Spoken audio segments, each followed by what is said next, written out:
Hello friends, এ হলো মিষ্টিদের বাড়ি। আর দেখতেই পাচ্ছ বাড়িটা খুব সুন্দর ফুল দিয়ে সাজানো হয়েছে। আজ রথযাত্রা, তাই মিষ্টিরা পরিবারের সবাই মিলে রথযাত্রা পালন করবে, তাই বাড়িতে আজ আছে পুজো।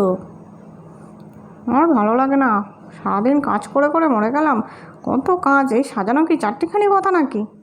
এ কী গো, তুমি এখানে বসে আছো? ওদিকে তোমার সব কাজ কমপ্লিট হয়েছে নাকি কাজ না করেই বসে পড়েছো?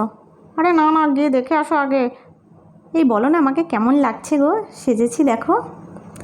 তুমি তো আমার সুন্দরী বউ, না সাজলেও ভালো লাগে, আর সেজেছো বলে কথা। ঠিক আছে, আর ওরকম বলতে হবে না। আমি যাই, তুমি স্নান করে আসো।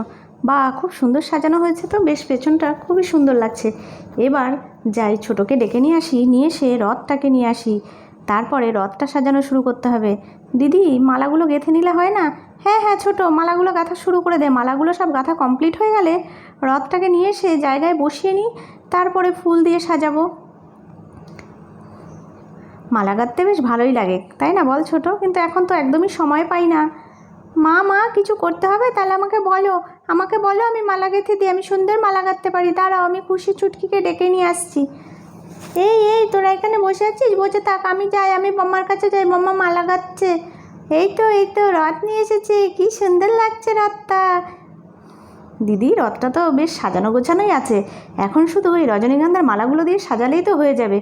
এখন এরকমই সাজানো গোছানো রথ কিনতে পাওয়া যায়। হ্যাঁ রে ছোটো, এখন এরকমই ফুল দিয়ে সাজানো রথই কিনতে পাওয়া যায়। কত কিছুই না হয়েছে। যাই, ঠাকুরটাকে আগে বসিয়ে দিই। এই তো ঠাকুর, কোনো ভুল ত্রুটি হয়ে থাকলে ক্ষমা করো। মা এবার রথ নিয়ে কখন রাস্তায় বেরোবো? হ্যাঁ, তুমি যে বললে। আরে গুড্ডি, তুই বোকা নাকি রে? এখানে তো পুজোই হলো না, রাস্তায় কী করে নিয়ে বেরোবি? বোকা কোথাকারের। এই তো রজনীগন্ধার মালাগুলো দিয়ে সাজিয়ে নিই। মা এনে ধরো, আমি মালা নিয়ে এসেছি। বাবা, কি সুন্দর, দেখেছিস তো আমার মালাটা কি সুন্দর হয়েছে? তোরা তো মালা গাঁথতে পারিসই না। মিষ্টি এরকম বলে না। তুমি বড়, তাই তুমি ভালো গেঁথেছো, ওরাও বড় হলে নিশ্চয়ই পারবে। এই পুজোর দিনে কিন্তু কোনো হিংসা করো না। এই তো এবার পুজোটা সব চলে এসেছে। পুজোটা হয়ে গেলেই আমরা রথ নিয়ে রাস্তায় বেরিয়ে পড়বো। ঠিক আছে, সবাই চুপ করে মন দিয়ে চুপ করে বসে থাকো তো। ঠাকুরের ভোগটা দিয়ে নিই, তারপরে রাস্তায় বেরোবো। সবাই এক মনে জগন্নাথ দেবকে স্মরণ করো। চুপ করে সবাই চোখ বন্ধ করে বসো। হ্যাঁ দিদি, সবাই বসো তো, বস সবাই বস।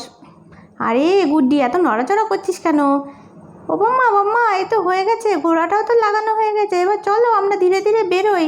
হ্যাঁ, এই তো এই নাও রথে দড়িটা নাও, আর সবাই বলো জয় জগন্নাথ, জয় জগন্নাথ, জয় জগন্নাথ, জয় জগন্নাথ, জয় জগন্নাথ। আরে গুড্ডি, তুই একটু সর না, আমি তো দাঁড়াতেই পারছি না। আরে দাঁড়া, এরকম করছিস কেন রে? জয় জগন্নাথ, জয় জগন্নাথ, জয় জগন্নাথ, জয় জগন্নাথ। কি মজা হচ্ছে, আমাদের রথ নিয়ে বাইরে বেরিয়েছি।